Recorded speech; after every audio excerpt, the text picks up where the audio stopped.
Hai, Assalamualaikum. Nama saya Muhammad Hafiz bin Muhammad Yusof. Hari ini saya nak buat pembentangan tentang illumination. Okey.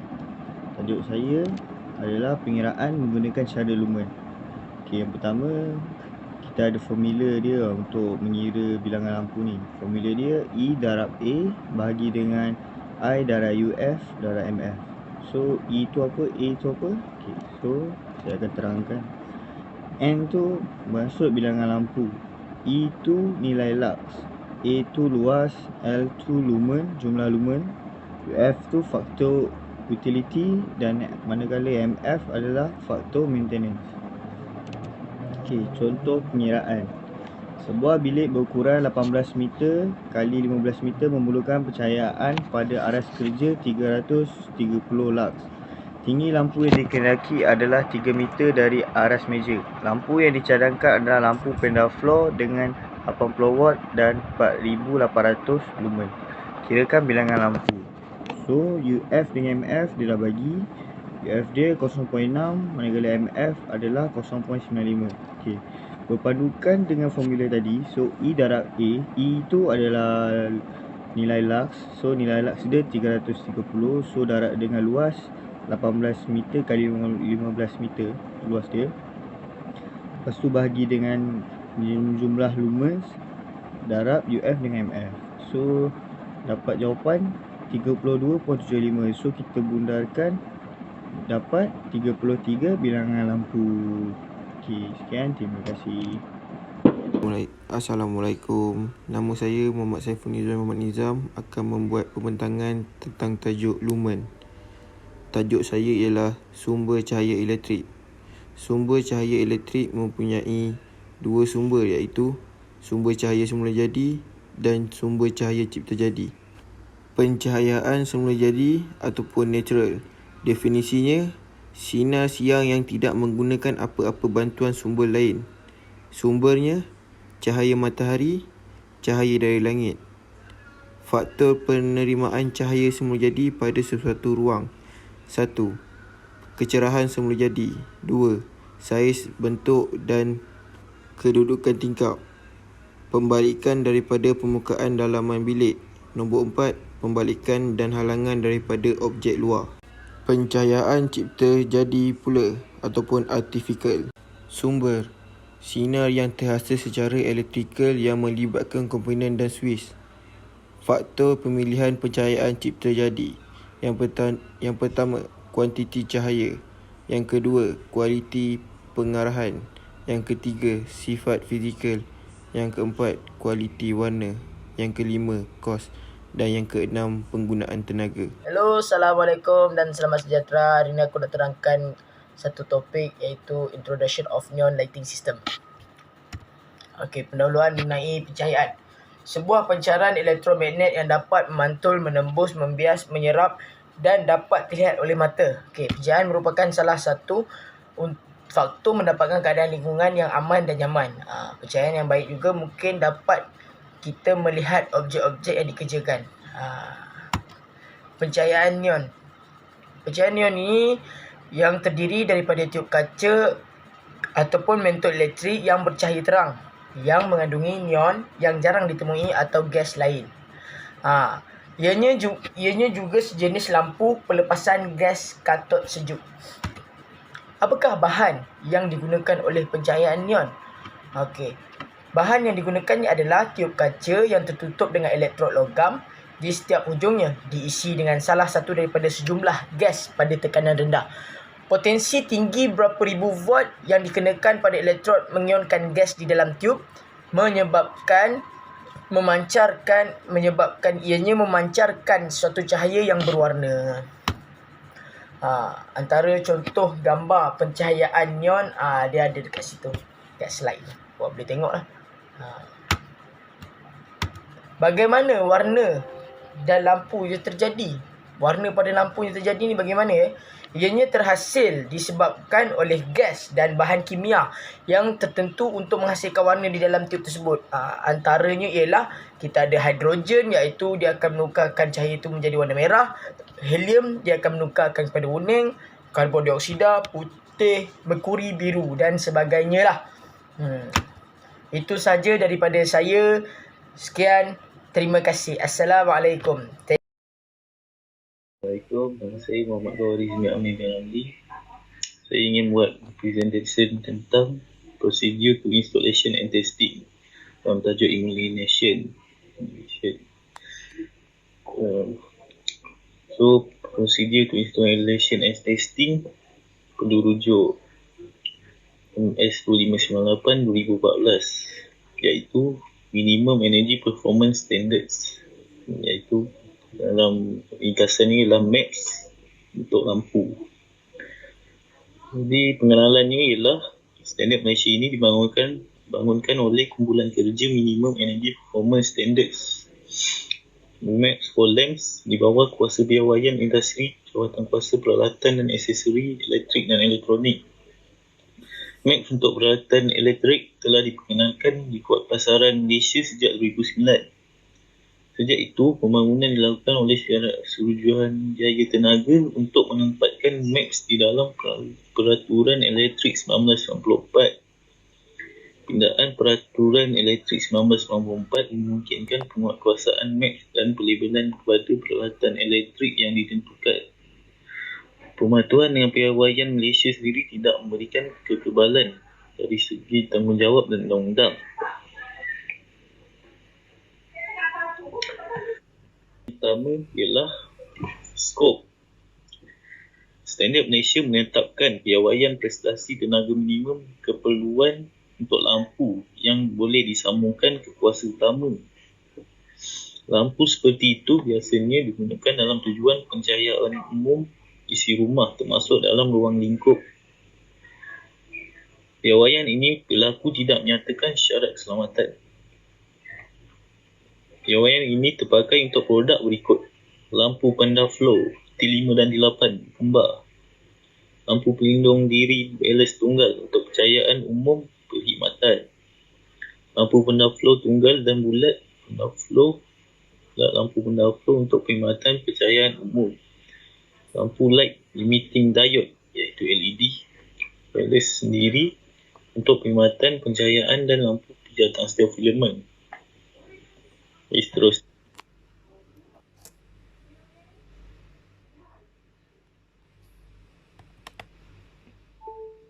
kedua ialah sumber rujukan. Sumber rujukan berikut sangat diperlukan untuk penerapan standard ini. Untuk rujukan bertarikh, ada edisi yang dipetik yang berlaku. Untuk rujukan tidak bertarikh, edisi terbaru dari rujukan normatif termasuk sebarang pindaan terpakai. Jadi yang pertama ialah MS 62612-P, lampu LED balance sendiri untuk perkhidmatan pencahayaan umum dengan voltan bekalan 50 volt ke atas keperluan prestasi. Yang itu boleh rujuk MS 62612-P ni. Yang kedua di MS IEC 60061-1 penutup lampu dan pemegang bersama dengan alat pengukuh untuk kawalan pertukaran dan keselamatan. Bahagian 1, tutup lampu. Jadi yang ketiga C MS IEC 60064 lampu filament tungsten untuk tujuan pencahayaan domestik dan serupa. Itu keperluan prestasi. D MS IEC 60081 lampu panda flow berkembar spesifikasi prestasi. E MS IEC 60901 lampu panda flow tunggal spesifikasi prestasi. MS IEC 60969 lampu balance sendiri untuk penguatan pencahayaan keperluan prestasi. Itu boleh rujuk ni lah, rujukan ni lah. Syarat dan definisi. Untuk tujuan standard ini, syarat dan definisi berikut terpakai. 3.1 Keberkesanan. Keberkesanan lumen per watt adalah jumlah cahaya yang dipancarkan diukur dalam lumen oleh lampu untuk setiap watt kuasa yang digunakan. 3.2 Piawaian prestasi tenaga minimum MAPS, tahap kecekapan tenaga minimum yang harus dipenuhi oleh setiap unit lampu sampel diuji. Seterusnya, keempat, kriteria prestasi kecekapan tenaga. Kriteria prestasi kecekapan tenaga akan diukur keberkesanan lampu pada lumen per watt yang akan ditentukan sesuai dengan piawaian yang berkaitan. Seterusnya, kelima, keperluan max. Keperluan piawaian prestasi tenaga minimum max adalah seperti berikut. Lampu pendaflow T5 dan T8 berkembar. Yang pertama, standard pengujian prestasi hendaklah sesuai dengan peraturan MSIC nombor 0081. Yang kedua, parameter daya tahan yang diuji tidak boleh kurang daripada 80% dari output lumen awal nilai dan kadar kegagalan tidak lebih daripada 10% populasi sampel selepas 2000 jam operasi. Dan yang ketiga, nilai max adalah seperti yang ditunjukkan dalam jadual di bawah. Jadi jenis lampu pendaflow T8 dan T5. T8 peringkat lampu watt persanganan minimum lumen per watt. T8 18 hingga 18 ke atas hingga 31. Kepersanganan minimumnya ialah 70 watt lumen per watt. Jadi 31 ke atas peringkat lampu, 31 ke atas. Kepersanganan minimum lumen per watt iaitu 80. Jadi tu jenis T8 lah. Dan ni jenis T5 14 hingga 15. Tingkat lampu berkesanan minimumnya ialah 75 lumen per watt.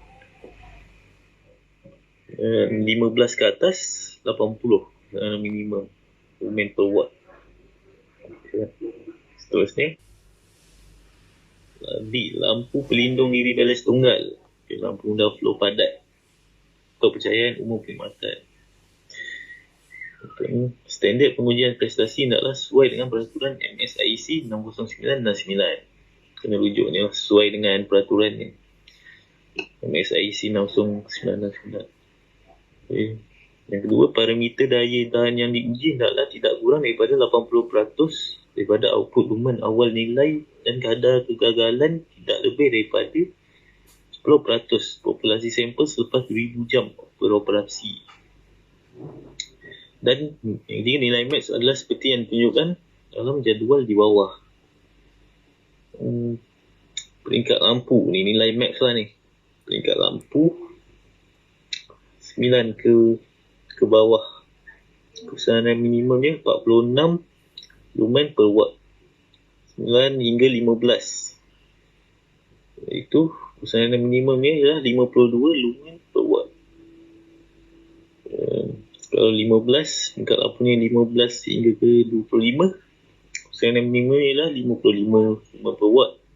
Jika 25 ke atas, kesanan minimumnya ialah 62 lumen per watt. Seterusnya, lampu pendaflow tunggal. Lampu pendaflow padat tidak bersabadu dan bulat. Lampu pendaflow untuk perkhidmatan pencahayaan umum.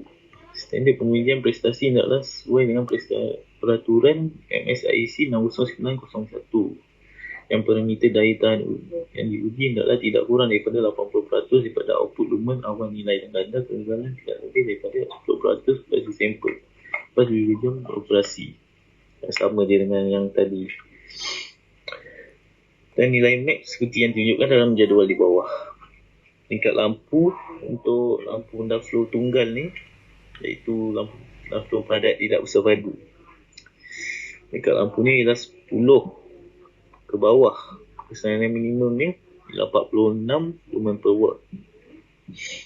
10 hingga ke 19, kesanan minimum ni ialah 55 lumen per watt. 19 hingga ke 27, kesanan minimum ni ialah 59 lumen per watt. 27 ke atas 70 kelainan minimum. Ini dia lumen per watt 70. Seterusnya,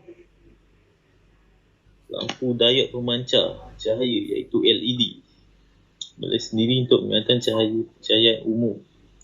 Standard pengujian prestasi hendaklah sesuai dengan peraturan MS 62612/P. Untuk lampu LED hendaklah diuji selama 6,000 jam ikut peraturan MS 62612/P dengan minimum 70% dari nilai output lumen awal dan kadar kegagalan tidak lebih daripada 10% dari populasi sampel. Parameter daya tahan untuk pengujian seperti di satu ramen adalah tidak kurang dari 80% dari awal nilai output lumen dan kadar kegagalan tidak lebih daripada 10% populasi sampel selepas operasi minimum 1000 jam. Dan nilai max untuk lampu terminal yang berlainan adalah seperti yang ditunjukkan dalam jadual di bawah. Nilai max adalah jenis penutup lampu dalam IEC 691.1. Jenis penutup lampu dia G13. Kepesanan minimumnya ialah 75 lumen per watt. GU10 kepesanan minimum ialah 50 per watt. Jika dia E27 atau B22D, kepesanan minimumnya ialah 60. Jika E14 sama juga 60 kepesanan lumen per watt. Seterusnya, lampu pijar tungsten filament. Standard pengujian prestasi hendaklah sesuai dengan peraturan MSIC 60004 dan nilai max adalah 20 lumen per watt. Nilai max adalah 20 lumen per watt saja lampu pijar tungsten. Sekian, terima kasih.